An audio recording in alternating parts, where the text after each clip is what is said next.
Lo que está mal en el mundo, por Gilbert Keith Chesterton. 15. Parte segunda. El imperialismo o el error acerca del hombre. 4. La necesidad de mente. La idea común que permanece entre los pozos de la cultura darwiniana es que los hombres han salido lentamente de la desigualdad y se han abierto paso hacia un estado de igualdad comparativa. Lo cierto es, creo, casi exactamente lo contrario. Todos los hombres han surgido normal y naturalmente con una idea de igualdad.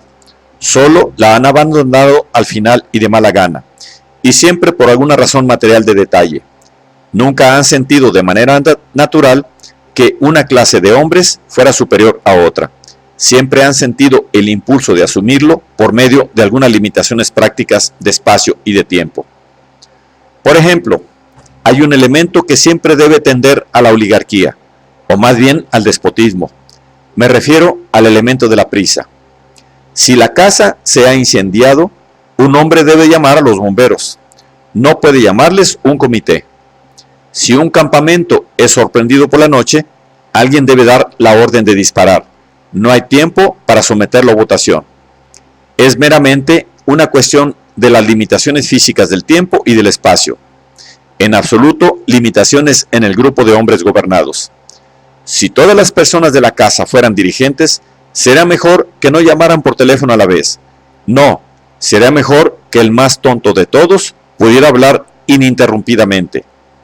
Si un ejército consistiera en realidad solamente de Aníbales y Napoleones, seguiría siendo preferible que, en caso de sorpresa, no se pusieran todos a dar órdenes a la vez.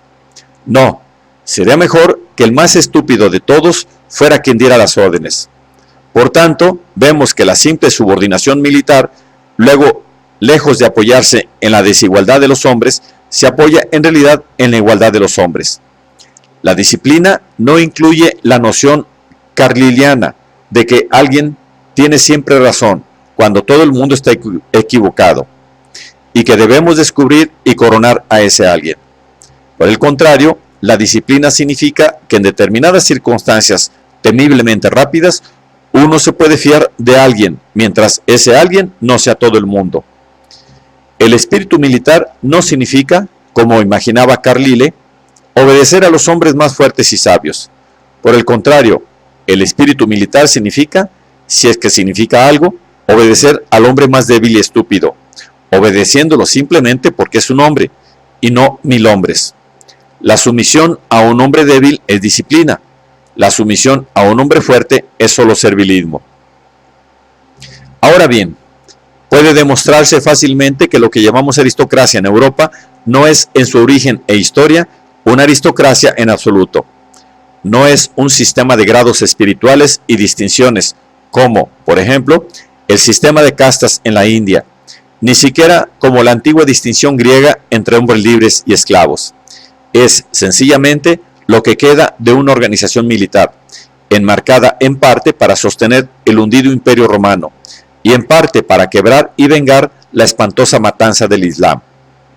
La palabra duque significa simplemente coronel, igual que la palabra emperador significa simplemente comandante en jefe. La historia entera se cuenta en el único título de condes del Sacro Imperio Romano, que simplemente significa oficiales del ejército europeo contra el contemporáneo peligro amarillo. Ahora bien, en un ejército a nadie se le ocurriría suponer que la diferencia de rango representa una diferencia de realidad moral. Nadie dice nunca de un regimiento: vuestro mayor es muy gracioso y enérgico. Vuestro coronel, por supuesto, debe ser aún más gracioso y enérgico. Nadie dice nunca, al informar sobre una conversación de cantina: el teniente Jones era muy ingenioso, pero era naturalmente inferior al capitán Smith. La esencia de un ejército es la idea de la desigualdad oficial, basada en la igualdad no oficial. El coronel no es obedecido porque sea el mejor, sino porque es el coronel. Tal era seguramente el sistema de duques y condes cuando surgió por primera vez del espíritu y las necesidades militares de Roma. Con el declinar de esas necesidades, fue dejando poco a poco de tener sentido como organización militar y quedó carcomido por una plutocracia sucia. Ni siquiera ahora es una aristocracia espiritual. No es así de mala. Es simplemente un ejército sin un enemigo, acantonado sobre el pueblo. Por tanto, el hombre tiene un aspecto de especialista, así como de camarada. Y el caso del militarismo no es el único caso de sumisión tan especializada. El calderero y el sastre, así como el soldado y el marinero, necesitan cierta rígida rapidez de acción. Al menos, si el calderero no está organizado, es porque no trabaja a gran escala. El calderero y el sastre a menudo representan a las dos razas nómadas de Europa, los gitanos y los judíos. Pero solo la raza judía tiene influencia, porque solo ella acepta alguna clase de disciplina. Decimos que el hombre tiene dos lados, el especialista, en el que ha de tener subordinación, y el social, en el que ha de tener igualdad. Hay algo de verdad cuando se dice que se necesitan 10 sastres para ser un hombre, pero debemos recordar que también hacen falta 10 poetas laureados o 10 astrónomos reales para ser un hombre. 10 millones de comerciantes hacen al propio hombre, pero la humanidad consiste en comerciantes cuando no se ocupan de comercio. Ahora bien, el peligro propio de nuestro tiempo, que llamo para la ocasión imperialismo o cesarismo, es el completo eclipsamiento de la camaradería y la igualdad por parte de la especialización y la dominación. Solo hay dos clases de estructura social concebible, el gobierno personal y el desgobierno personal. Si mis amigos anarquistas no tienen reglas, tendrán reguladores. Preferir el gobierno personal con su tacto y su flexibilidad se llama monarquismo. Preferir el gobierno impersonal con sus dogmas y definiciones se llama republicanismo. Objetar ampliamente tanto a reyes como a credos se llama zocería. Al menos no conozco una palabra más filosófica para ello. Podemos ser guiados por la perspicacia o la presencia de ánimo de un regidor, o por la igualdad y la evidente justicia de una regla.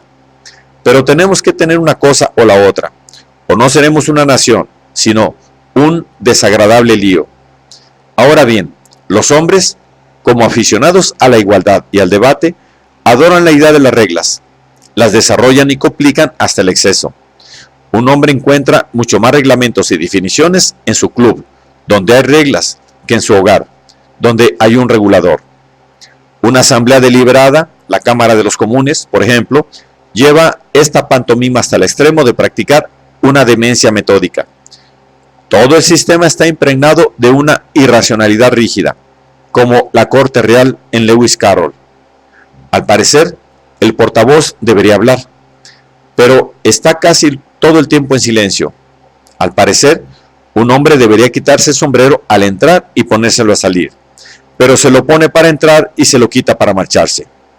Los nombres están prohibidos, y un hombre debe llamar a su propio padre, mi honorable amigo, el miembro de West Birmingham. Esas son, quizá, fantasías decadentes, pero responden fundamentalmente a un apetito masculino. Los hombres piensan que las reglas, aunque sean irracionales, son universales. Los hombres creen que la ley es igual, aunque no sea equitativa. Hay una especie de justicia poética en esto, como la hay en lanzar una moneda al aire. Una vez más, es muy triste que cuando los críticos atacan casos como los de los comunes, siempre es contra los puntos, quizá los pocos puntos, en que los comunes están en lo cierto. Denuncian que la Cámara es un gallinero y se quejan de que pierde el tiempo en laberintos mundanos. Pero precisamente ese es uno de los aspectos en los que los comunes son en realidad como el pueblo llano. Si les gusta el ocio y los largos debates es porque a todos los hombres les gustan, porque realmente representan a Inglaterra. En este caso, el Parlamento se acerca a las virtudes viriles de la taberna. La auténtica verdad es la bosquejada en la parte introductoria, cuando hablábamos del sentido de hogar y de propiedad, como ahora hablamos del sentido de consejo y de comunidad. Todos los hombres aman naturalmente la idea de ocio, de risa, de discusiones sonoras y equilibradas, pero sigue habiendo un espectro en nuestra sala. somos conscientes del gran desafío moderno que se llama especialización o competencia desleal, los negocios. Los negocios no tienen nada que ver con el ocio. Los negocios no tienen nada en común con la camaradería. Los negocios no fingirán paciencia con todas las ficciones legales y handicaps fantásticos con los cuales la camaradería protege su ideal igualitario. El millonario moderno, cuando emprende la agradable y típica tarea de desplumar a su propio padre, no se referirá sin duda a él como al honorable funcionario de Laburnum Road, Brixton. Por tanto, ha surgido en la vida moderna una moda literaria que se dedica a la novela de los negocios, a los grandes semidioses de la codicia y al país de las hadas de las finanzas. Esta popular filosofía es totalmente despótica y antidemocrática. Esta moda es la flor de ese cesarismo contra el que pretendo protestar. El millonario ideal se aferra a la posesión de un cerebro de acero. El hecho de que el millonario real posea más bien una cabeza hueca no altera el espíritu y la tendencia de la idolatría. El argumento esencial es: los especialistas deben ser déspotas, los hombres deben ser especialistas. No puede haber igualdad en una fábrica de jabón, así que no puede haberla en ninguna parte. No puede haber camaradería en un monopolio de trigo, así que no puede haberla en absoluto. Tenemos que tener una civilización comercial, por lo tanto debemos destruir la democracia. Sé que los plutócratas rara vez tienen la fantasía suficiente como para pensar en ejemplos tan elevados como el jabón o el trigo. Generalmente se limitan, con gran frescor mental, a hacer comparaciones entre el Estado y un barco. Un escritor antidemocrático señaló que no le gustaría navegar en un navío en el que el grumete tuviera un voto de valor equivalente al del capitán. Puede responderse rápidamente que muchos barcos, por ejemplo el Victoria, se hundieron porque un almirante dio una orden que hasta un grumete hubiera considerado equivocada. Pero esta es una respuesta de conversación. La falacia esencial es a la vez más profunda y más simple. El hecho elemental es que todos hemos nacido en un estado. No hemos nacido todos en un barco, como algunos de nuestros grandes banqueros ingleses. Un barco sigue siendo un experimento especializado, como una campana submarina o una nave voladora. En semejantes peligros tan peculiares, la necesidad de inmediatez es necesidad de autocracia. Pero vivimos y morimos en el barco del Estado, y si no podemos encontrar la libre camaradería y el elemento popular en el Estado, no podremos encontrarlo en ninguna parte. Y la moderna doctrina del despotismo comercial significa que no lo encontraremos. Nuestros negocios especializados en su estado sumamente civilizado no pueden ser, se dice, dirigidos sin la brutalidad del caciquismo y el saqueo, el demasiado viejo a los 40 y todo el resto de barbaridades. Y deben ser dirigidos por lo que hemos de llamar al César. Nadie que no sea el superhombre puede descender a hacer un trabajo tan sucio. Pero, para insistir en mi título, esto es lo que está mal. Esta es la enorme herejía moderna que consiste en alterar el alma humana para que se adapte a sus condiciones, en lugar de alterar las condiciones humanas para que se adapten al alma humana. Si la fabricación de jabón es realmente incompatible con la fraternidad, peor para la fabricación de jabón, no para la fraternidad. Si la civilización realmente no puede aguantar la democracia, peor para la civilización, no para la democracia. Ciertamente sería mucho mejor volver a las comunas rurales, si realmente son comunas. Ciertamente sería mucho mejor arreglárselas sin jabón en lugar de arreglárselas sin sociedad. Ciertamente sacrificaríamos todos nuestros cables, ruedas, sistemas, especializaciones, ciencia física y frenéticas finanzas por media hora de felicidad como la que hemos encontrado a menudo con camaradas en una taberna cualquiera.